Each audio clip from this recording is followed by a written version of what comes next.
Hi everyone, Angela here from the A Mano Baking Company, and today we are going to show you a delicious recipe for our Raspberry Linzer Crumble Bars. This is a really nice buttery rich recipe that has flavors of cinnamon and butter and raspberry, all the traditional flavors of a traditional Raspberry Linzer cookie. So to get started, we're going to take our dry ingredients, which is going to be our flour, our quick oats, our brown sugar, cinnamon, and salt. We have everything here already in our bowl, and you're going to stir all of that together. To that mixture, we're going to add 1 stick of butter. Butter needs to be at room temperature, and it should be cubed up. We're going to be using our hands, very easy to get in here and do this, and you're going to take your hands and you're going to combine the butter into your dry ingredients and make a pea-sized shaped mixture.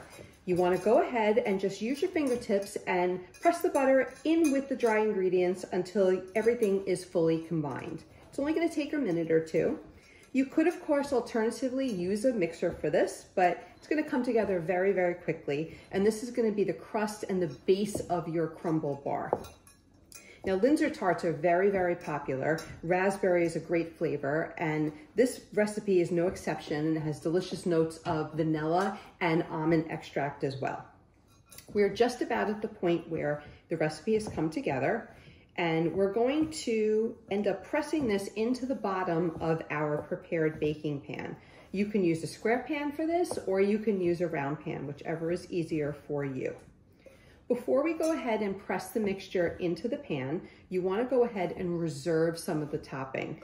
We're going to reserve about 3/4 of a cup, and that's going to end up being the crumble topping to the Raspberry Linzer bar. So it's already mixed up already. It's important that your butter is at room temperature and it will come together much easier. We're going to reserve some of the topping we spoke about. Okay, put that aside. To the crumble mixture that's remaining, you're going to go ahead and you're going to add your extract. And go right ahead and mix that around as well. Okay, we are done now. And this mixture is going to go right in the middle of your baking pan, and you just dump it right in. Using your fingertips again, you want to create a crust on the bottom of this pan. You go ahead and press the mixture all up and down the bottom and the sides. It's a little bit sticky, a little bit of a mess, but if you work with it for a minute, it will all come together.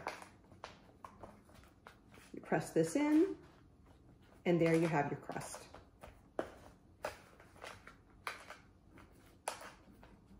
Okay, great. Now you're going to go ahead and you're going to put your raspberry jam all over your crust. I'm going to use about a cup or so.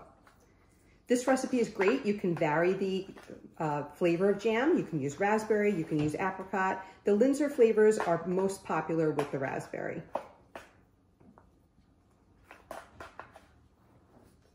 Add a little bit more. Okay, great. From here, you're going to sprinkle in your sliced almonds. You just want to scatter them right on top.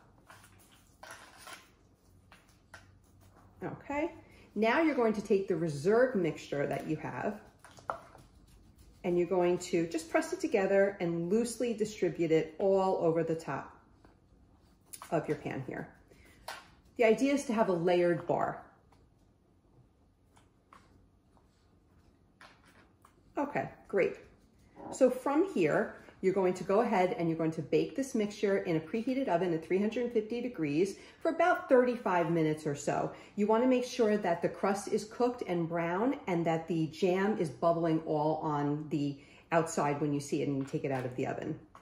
Upon taking it out of the oven, you're going to cool it on a cooling rack, maybe about 20 minutes or so, and then you'll be able to slice these into delicious bars. And this is what the finished product is going to be. It's a nice buttery, rich dessert, perfect for a breakfast, sweet treat, brunch, lunch, or any dessert anytime. We hope that you enjoy this recipe, and thank you for watching. See you soon.